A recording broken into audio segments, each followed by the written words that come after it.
خواجہ معین الدین چشتی رحمۃ اللہ علیہ کسی تعریف کے محتاج نہیں، بلکہ آپ کو تو ہندوستان نے سلطان ہند کے عہدے پر فائز کر خود کو آپ کا غلام بنا لیا۔ یہ مقام اللہ کے خاص ولیوں کو حاصل ہوتا ہے، اور ہو بھی کیوں نہ آپ کا شجرہ حضرت علی کرم اللہ وجہ کے نسب سے ملتا ہے، اور انہی کے خاندان سے حضرت غیاث الدین تھے۔ آپ اللہ کے برگزیدہ بندوں میں سے تھے۔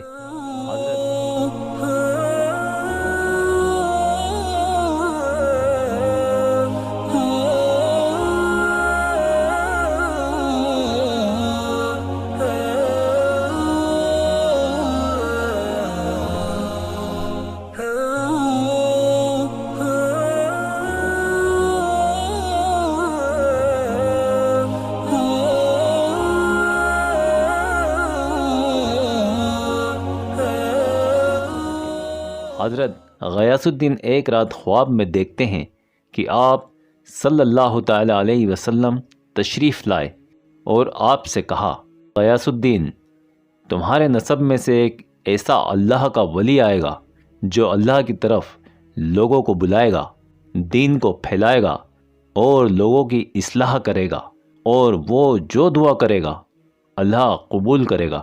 اللہ اسے وہ مقام عطا کرے گا جو بہت کم لوگوں کو حاصل ہے۔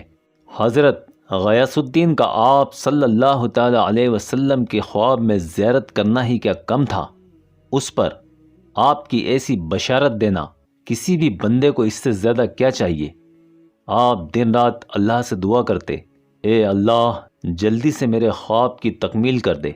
اللہ نے دعا قبول کر لی، اور 14 رجب المرجب 530 ہجری بروز ہفتہ مغرب کے وقت اصفہان شہر کے ایک قصبے سنجر میں غیاث الدین کے گھر ایک بچے کی ولادت ہوئی۔ آپ کی خوشی کا ٹھکانہ نہ تھا، کیونکہ یہ کوئی عام بچہ نہ تھا، یہ تو اللہ کا ولی تھا جس کی بشارت نبیوں کے سردار حضرت محمد صلی اللہ تعالی علیہ وسلم نے دی تھی۔ جب واقعہ لوگوں کو معلوم ہوا، آپ کی عزت لوگوں میں بڑھ گئی۔ بچے کا نام معین الدین رکھا گیا۔ معین الدین کو بچپن سے اللہ کی عبادت کا شوق تھا۔ آپ کا وقت دنیا کی باتوں میں کم لگتا اور اللہ کے ذکر میں زیادہ۔ کچھ عرصے بعد آپ کا خاندان خراسان چلا گیا۔ جب آپ 15 سال کی عمر کو پہنچے، آپ کے والد حضرت غیاث الدین انتقال کر گئے، اور اسی سال آپ کی والدہ ماجدہ بھی رحلت فرما گئیں۔ آپ کی میراث میں ایک باغ آیا۔ آپ بڑے سخی تھے، سائل کو کبھی خالی ہاتھ نہ لوٹاتے، غریبوں کی ہمیشہ مدد کرتے تھے۔ آپ نے اپنا باغ غریبوں مسکینوں میں تقسیم کر دیا۔ اب آپ نے اپنی منزل کے سفر کا آغاز کیا۔ آپ تعلیم حاصل کرنے کے لیے بخارا روانہ ہو گئے۔ وہاں آپ نے قرآن حفظ کیا۔ تعلیم مکمل کرنے کے بعد آپ کو خواہش ہوئی کہ اپنے مرحوم دادا حضرت علی ابن طالب رضی اللہ تعالی عنہ اور امام حسین رضی اللہ تعالی عنہ کی زیارت کا شرف حاصل کریں۔ آپ عراق کی جانب روانہ ہو گئے۔ زیارت کے بعد بغداد آ گئے۔ بغداد میں جنید بغدادی کی مسجد جانے کی خواہش ہوئی۔ آپ مسجد میں تشریف لائے۔ ممبر پر حضرت خواجہ عثمان ہربنی لوگوں کو درس دے رہے تھے۔ آپ بھی وہاں بیٹھ کر سننے لگے۔ ان کا انداز گفتگو اور چہرے کا نور دیکھ کر کافی متاثر ہوئے اور خود کو ان کے حوالے کر ان کے ہاتھ پر بیعت کر لی۔ حضرت معین الدین نے کہا، میں بھی آپ کی طرح لوگوں کی اصلاح کرنا چاہتا ہوں۔ خواجہ عثمان ہربنی نے آپ کو اپنا مرید بنا لیا۔ کافی عرصہ تصوف کا درس لیتے رہے۔ ایک دن خواجہ عثمان نے کہا، معین الدین، کیا تم میرے ساتھ حج پر چلو گے؟ معین الدین بولے، اس سے زیادہ میرے لیے کیا خوشخبری ہوگی کہ آپ کے ساتھ حج کروں۔ دونوں حج کے لیے روانہ ہو گئے۔ جب طواف کرنے لگے تو 7ویں چکر میں خواجہ عثمان نے اپنے مرید معین الدین کا ہاتھ پکڑا اور 7واں چکر پورا کیا اور اللہ سے دعا کی، اے میرے اللہ، میں معین الدین کو تیرے حضور پیش کرتا ہوں۔ معین الدین میرے سب شاگردوں میں نیک دل، پاک دامن اور رحم دل ہے۔ اے اللہ، تو اس سے وہ کام کرا جو تو اس سے چاہتا ہے۔ اس کے بعد مدینہ کے لیے روانہ ہوئے۔ روضہ رسول کے سامنے جا کر معین الدین کا ہاتھ پکڑ کر کہنے لگے، یا رسول اللہ صلی اللہ تعالی علیہ وسلم، یہ امت کے غریبوں سے بہت پیار کرتا ہے، مسکینوں کی مدد کرتا ہے، کسی محتاج کو خالی ہاتھ نہیں لوٹاتا۔ اس کی جو منزل ہے وہاں اسے پہنچا دے۔ اور آپ کی پیشانی کو چومنے لگے۔ آج خواجہ عثمان کی کچھ الگ ہی کیفیت دیکھ کر معین الدین نے پوچھا، اے میرے استاد محترم، آج کچھ خاص مسئلہ ہے؟ استاد محترم نے کہا، ہاں، اللہ کے حبیب آپ صلی اللہ تعالی علیہ وسلم نے تجھے غریب نواز کے لقب سے نوازا ہے۔ آج سے تیری دعا کسی غریب کے حق میں رد نہیں کی جائے گی۔ اللہ نے تجھے اپنا ولی بنا لیا ہے۔ وہاں سے بغداد لوٹ آئے۔ کچھ دن بعد خواجہ عثمان نے خواجہ غریب نواز کو بلایا اور اپنا کرتا اور نالین دے کر کہا، اب تم اپنی منزل کے سفر پر نکل جاؤ، میں نے تمہیں اجازت دے دی ہے۔ لوگوں کی اصلاح کرو، اللہ کے دین کو پھیلاؤ۔ استاد کا حکم پا کر آپ اپنی راہ چل پڑے۔ گاؤں گاؤں، قصبے قصبے جاتے، لوگوں کو اللہ کی طرف بلاتے۔ اللہ نے آپ کو وہ فیض دیا تھا کہ جو ایک بار آپ کی بات سن لے آپ کا مرید بن جاتا تھا۔ کم وقت میں آپ کے کافی مرید ہو گئے۔ اسی دوران حج کا زمانہ آ گیا۔ آپ اپنے مریدوں کے ساتھ حج پر روانہ ہو گئے۔ حج کرنے کے بعد روضہ رسول کی زیارت کو گئے اور عرض کیا، اس خادم کے لیے کیا حکم ہے؟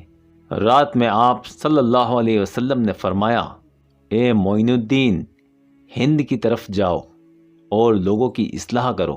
حکم آ گیا تھا۔ آپ فوراً بنا دیر کیے ہند کی جانب روانہ ہو گئے اور راجستھان کے اجمیر آ پہنچے۔ اس زمانے میں وہاں کا راجہ پرتھوی راج چوہان تھا۔ وہاں ظلم کی حکومت تھی، غریب پریشان تھے، مظلوم کی فریاد سننے والا کوئی نہ تھا۔ 40 ساتھیوں کے ساتھ خواجہ غریب نواز ایک جگہ آرام کرنے کے لیے بیٹھ گئے۔ شام ہوئی تو کچھ سپاہی آئے اور کہنے لگے، او بابا، یہاں سے اٹھو، تمہیں یہی جگہ ملی تھی، کہیں اور جا کر بیٹھو۔ یہاں راجہ کے اونٹ آرام کرتے ہیں، ہم انہیں یہاں باندھتے ہیں۔ وہ لوگ بڑی گستاخی سے پیش آئے۔ خواجہ غریب نواز نے کہا، اللہ کی زمین بڑی وسیع ہے، کہیں اور اونٹوں کو بٹھا دو۔ وہ لوگ بدتمیزی پر اتر آئے اور آپ کی ایک بات نہ مانے۔ آپ نے کہا، چلو بٹھا دو، ہم یہاں سے جا رہے ہیں، اور انا ساگر کی جانب روانہ ہو گئے۔ وہاں کچھ پنڈتوں نے آپ کو آتے ہوئے دیکھ لیا۔ رات گزری، صبح صبح سپاہی دوڑتے ہوئے آپ کے قدموں میں گر گئے اور کہنے لگے، ہمارے اونٹ اٹھ نہیں رہے۔ راجہ کا فرمان ہے، فوراً اونٹ لے کر آؤ، ہم آپ کو پہچان نہیں سکے، آپ اللہ کے ولی ہیں، ہمیں معاف کر دیں۔ آپ نے فرمایا، جاؤ، اونٹ اٹھ چکے ہیں۔ سپاہیوں نے دیکھا تو حیران رہ گئے۔ یہ بات راجہ پرتھوی راج کے پاس پہنچی۔ وہ نجومی تھا، اس نے ستاروں کے علم سے جان لیا کہ کوئی فقیر آئے گا جو تیری سلطنت کا خاتمہ کر دے گا۔ کچھ دنوں بعد کئی پنڈت راجہ کے پاس آئے اور کہنے لگے، کچھ درویشوں فقیروں نے دریا کے کنارے ڈیرا ڈال رکھا ہے، وہ نماز کے لیے وضو کا پانی دریا سے لیتے ہیں، اس سے پانی گندا ہو رہا ہے، انہیں وہاں سے ہٹا دیں۔ 2 دن بعد ہمارا میلہ لگنے والا ہے، ہزاروں لوگ وہاں جمع ہوں گے، اگر آپ نہیں ہٹواتے تو ہم انہیں پیٹ پیٹ کر بھگا دیں گے۔ راجہ نے سوچا، چلو دیکھتے ہیں یہ فقیر سچے ہیں یا ڈھونگی۔ راجہ نے کہا، تمہیں اجازت ہے، ان کے ساتھ جیسا سلوک کرو۔ سارے لوگ دریا کنارے کھڑے ہو گئے۔ بڑے پنڈت نے کہا، وہ لوگ پانی لینے آئے تو مار کر بھگا دینا۔ جیسے ہی مرید پانی لینے آتے ہیں سارے لوگ ان پر ٹوٹ پڑتے ہیں، کسی کا ہاتھ توڑ دیتے ہیں، کسی کا پاؤں، کسی کا سر، کسی کے دانت۔ مرید خواجہ غریب نواز کو سارا واقعہ جا کر سناتے ہیں۔ آپ ان کے پنڈت کہتے ہیں، آپ ہمارا پانی گندا کر رہے ہیں، یہ ہمارا ہے۔ خواجہ معین الدین کہتے ہیں، پانی اللہ کی نعمت ہے، اس پر سب کا حق ہے، چرند پرند اور ہر جاندار کا۔ لوگ نہیں مانتے۔ خواجہ غریب نواز کہتے ہیں، اچھا ہم چلے جاتے ہیں۔ آپ نے ایک لوٹا پانی دریا سے لیا، سارا پانی لوٹے میں آ گیا، دریا سوکھ گیا۔ سارے میلے والے حیرانی سے دیکھتے رہ گئے، یہ کیا ہوا؟ خواجہ غریب نواز روانہ ہو گئے۔ سارے پنڈت قدموں میں گر گئے اور کہنے لگے، ہمیں معاف کر دیں، ہم آپ کو پہچان نہ سکے، آپ اللہ کے سچے ولی ہیں۔ اور سارے میلے والے مسلمان ہو گئے۔ خواجہ غریب نواز نے لوٹے کا پانی واپس دریا میں ڈال دیا، دریا پہلے جیسا لبالب بھر گیا۔ یہ بات راجہ پرتھی راج چوہان کو پتہ چلی۔ اب وہ سمجھ چکا تھا، اسی فقیر کی بددعا سے میری سلطنت جائے گی۔ خواجہ غریب نواز کی شہرت بڑھنے لگی، پریشان لوگ آپ سے دعا کراتے، بیمار شفا کی، غریب محتاج خوشحالی کی۔ لوگوں کو فائدہ ہونے لگا اور لوگ ایمان لانے لگے۔ راجہ کی ہر سازش ناکامیاب ہو جاتی۔ پرتھی راج نے سب سے گیانی پنڈت کو خواجہ معین الدین کے پاس بھیجا اور کہا کہ اسے بتاؤ، وہ تم سے زیادہ علم کا حامل نہیں، اس کو بے عزت کر کے ہرا دو۔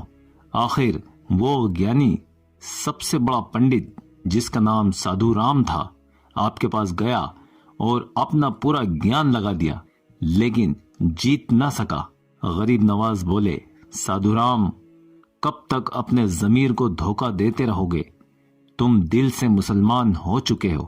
وہ آپ کے قدموں میں گر پڑا اور کہنے لگا، ہاں میں آپ کا علم دیکھ کر مسلمان ہو چکا تھا، لیکن یہ بات میں اور میرا اللہ جانتا تھا، آپ یقیناً اللہ کے بہت بڑے ولی ہیں، مجھے اپنا مرید بنا لیجئے۔ اب راجہ کو جادوگری کے علاوہ کوئی تدبیر سمجھ نہیں آئی۔ راجہ نے اس وقت کے سب سے بڑے جادوگر کو خواجہ غریب نواز پر جادو کرنے کے لیے بلایا۔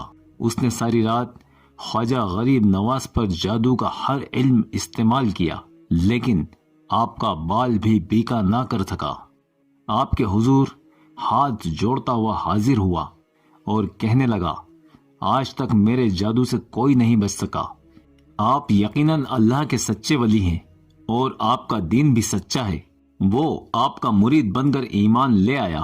یہ بات سن کر پرتھی راج چوہان آگ ببولا ہو گیا۔ اس نے خواجہ غریب نواز کے مریدوں کو قیدی بنوا لیا اور پیغام بھیجا، آپ یہاں سے چلے جائیں، نہیں تو انہیں قتل کر دوں گا۔ خواجہ غریب نواز نے کہا، تم ان لوگوں کو رہا کر دو، میں یہاں سے چلا جاؤں گا، لیکن تمہاری سلطنت ختم ہو جائے گی اور تم اب قیدی بنا لیے جاؤ گے۔ راجہ ہنسنے لگا۔ ادھر افغانستان میں شہاب الدین غوری نے خواب میں دیکھا کہ ایک اللہ کا ولی کہہ رہا ہے، اے شہاب الدین، جاؤ اور پرتھی راج چوہان کو گرفتار کرو اور اپنی شکست کا بدلہ لو۔ غوری ایک بار پہلے پرتھی راج چوہان سے جنگ ہار چکا تھا، لیکن خواب دیکھ کر ہمت آ گئی اور افغانستان سے اپنا لشکر لے کر راجستھان پر کوچ کر دیا۔ جنگ ہوئی اور راجہ پرتھی راج چوہان گرفتار کر لیا گیا۔ لوگوں نے شاہ غوری کو بتایا کہ ایک فقیر نے کہا تھا کہ پرتھی راج ایک مسلمان کے ہاتھوں قید ہوگا۔ شاہ غوری کو اپنا خواب یاد آ گیا کہ ایک اللہ کے ولی نے اسے یہاں آنے کو کہا تھا۔ اس نے حکم دیا، فوراً اس اللہ کے ولی کو تلاش کرو۔ سارے سپاہی آپ کی تلاش میں نکل گئے۔ ادھر خواجہ غریب نواز عشاء کی نماز کے بعد اپنے حجرے میں گئے اور تاکید کی کہ کوئی بھی حجرے میں نہ آئے۔ تہجد کے وقت تک حجرے سے ذکر کی آواز آتی رہی۔ اس کے بعد خاموشی چھا گئی۔ فجر کا وقت ہو گیا۔ مریدوں نے نماز کے لیے آواز لگائی، کوئی جواب نہ آیا۔ فجر کا وقت گزر گیا۔ مرید حجرے میں داخل ہوئے، دیکھا کہ آپ دارالفنا سے دارالبقا کی جانب رحلت کر چکے تھے۔ 5 رجب المرجب 633 ہجری کو آپ اس دنیا سے انتقال کر گئے۔ آپ کو اسی حجرے میں تدفین کر دیا گیا۔ پوری دنیا کے لوگ آپ کی زیارت کرنے اجمیر آتے ہیں اور آپ کو خراج عقیدت پیش کرتے ہیں۔